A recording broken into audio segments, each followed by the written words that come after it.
તો વડોદરાના જાંબા બ્રિજ પાસે અકસ્માતની ઘટના બની હતી જ્યારે ટ્રક ડ્રાઈવર અર્જણભાઈ કટારા ટાયર ચેક કરતા હતા ત્યારે રોડ ઉપર ઉતરે ત્યારે પાછળથી આવતી આઈસર ટેમ્પોએ તેમને અડફેટે લીધા હતા અને અકસ્માતની ઘટના બની હતી।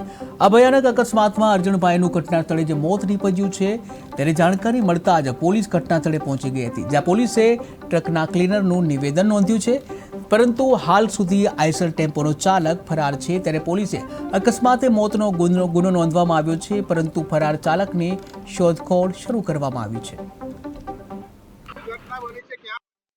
વડોદરા બાયપાસમાં ચાંદોર ગામ અમે વાંચી સાંગલીમાં ખાન ભરીને આવતા હતા। અહીંયા ટાયર ચેક કરવા ઊભી રહી ને આઈસર વાળો આવીને દઈ દીધી। કેટલા વાગ્યાનો બનાવ છે?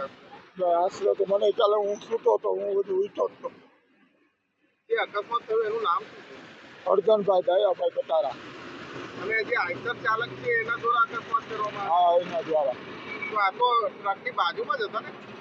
હા, આ ટાયર ચેક કરતા હતા આવી રીતે આમ સાઈડમાં। શું લાગે છે આઈસર ચાલક પીધેલી હાલતમાં એવું કઈ? કેમ કાંઈ જોયો જ નથી। હું વાંચી પેશાભાઈ અહીંયા આવ્યો, આઈસર વાળો ભાંગી છું, આઈસર વાળે ઓમાં પણ અડાડેલી છે ગાડી। કેટલા જણા હતા આઈસરમાં? હવે કાંઈ ખ્યાલ નથી સાહેબ મને। શું નામ આપનું? મારું નામ વલ્લભ મુરજી સોલંકી। શું ઘટના બની છે, ક્યાં બની છે? વડોદરા બાયપાસમાં ચાંદોર ગામ અમે વાંચી સાંગલીમાં ખાન ભરીને આવતા હતા।